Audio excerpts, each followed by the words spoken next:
లీడర్లా మాట్లాడొద్దు, విమర్శను మాని ప్రజలకు సర్వీస్ చేయి. చర్లపల్లి రైల్వే స్టేషన్ ఈదురుగాలికే రేకులు పడిపోలేదా? హైదరాబాదు ఘటనపై మీ వ్యవహార శైలి సరికాదు. Congress working president Jaggareddy. ఈ నవ్వు ఎక్కడిదో ఎరికేనా? ఈ నవ్వు జగ్గయ్య నవ్వు. నిన్న మనం పోయినాం గాంధీ భవన్కు. నిన్న గాంధీ భవన్కు పోతే ఇక మన ఏఎన్ఎన్తోటి రామసక్కని ముచ్చట్లు పెట్టుకుంటా ఇక నిన్న ఈయన బువ్వ తినకుండా ఏం లేదు, మనతో ముచ్చట్లు పెట్టినాక బువ్వ తినంత పని అయింది అంటుండు. ఇక మరి ఒకసారి ఇక చూపిస్తా, ఆ వీడియో కూడా మీకు చూపిస్తా.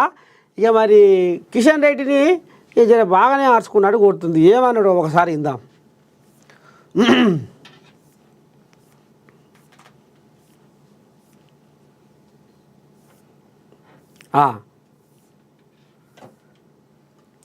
బీజేపీ ప్రతి అంశాన్ని రాజకీయం చేయడం సరికాదని Congress working president Jaggareddy fire అయ్యారు. గుల్జార్ హౌజ్లో 17 మంది మృతి చెందడం బాధాకరమని పేర్కొన్నారు. సోమవారం ఆయన గాంధీ భవన్లో మాట్లాడుతూ భారత మాతకు హారతి ఇచ్చే సమయంలో టపాకాయలు పడి 3 మృతి చెందిన ఘటనలు ఇంకా గుర్తున్నాయన్నారు. గుజరాత్లో బ్రిడ్జి కూలిపోయి 140 మంది చనిపోతే తమ నాయకుడు రాహుల్ గాంధీ రాజకీయం చేయలేదని వివరించారు. కానీ ఇప్పుడు హైదరాబాదు ఘటనపై కిషన్ రెడ్డి వ్యవహార శైలి సరికాదన్నారు. ఘటన జరిగిన వెంటనే సీఎం రేవంత్ రెడ్డి అధికారులను అలర్ట్ చేశారన్నారు. సీఎం అక్కడికి వెళ్తే డిస్టర్బ్ అవుతారని ప్రస్తుతానికి వెళ్ళలేదన్నారు. మంత్రులంతా అక్కడే వర్క్ చేశారన్నారు.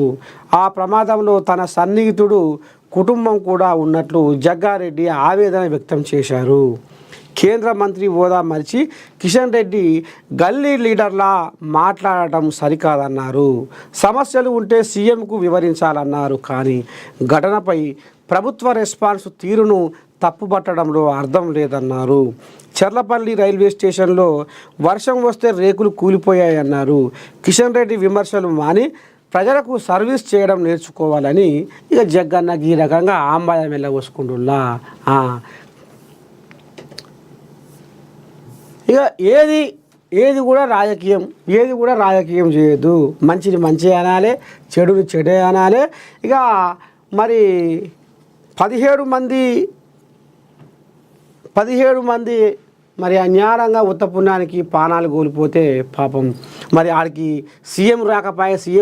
సీఎం వస్తే ఇంకా కథ ఆడ ఇంకా గందరగోళం అవుతుందో ఇంకేమో ఆడ అడావుడి ఇంకా ఏమవుతుందో ఏం కథ అన్నట్టుగా ఇక సీఎం రాలేదు. దాన్ని కూడా నువ్వు రాజకీయం చేస్తావు ఎట్లా కిషన్ రెడ్డి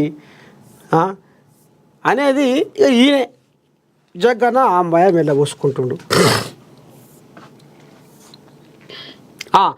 రైతులందరికీ సోలార్ పంపు సెట్లు.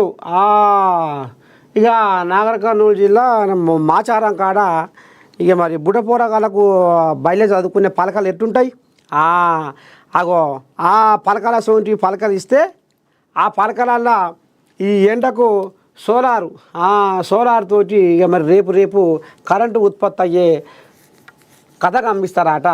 సోలార్ విద్యుత్తుతో ఆదాయం వచ్చేలా చేస్తా.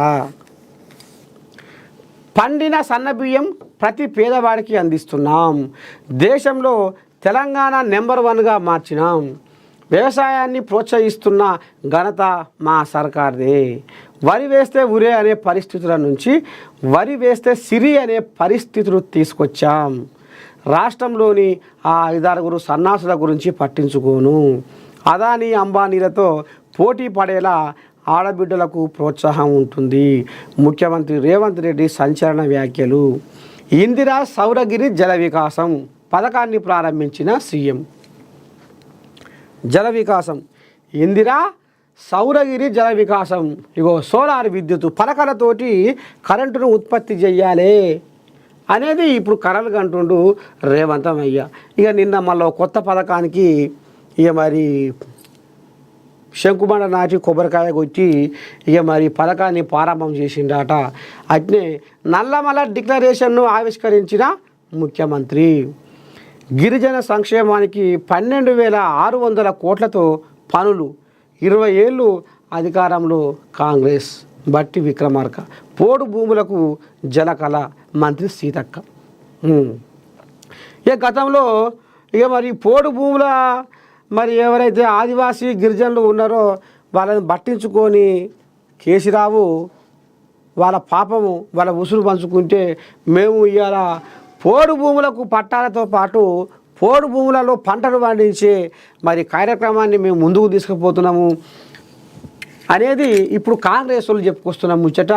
ఇక మరి నల్లమల ప్రాంత సమగ్రాభివృద్ధికి తమ ప్రభుత్వం కట్టుబడి ఉందని, ఇందుకోసం ప్రత్యేక ప్రణాళికలు రూపొందించి అమలు చేస్తామని ముఖ్యమంత్రి రేవంత్ రెడ్డి హామీ ఇచ్చారు.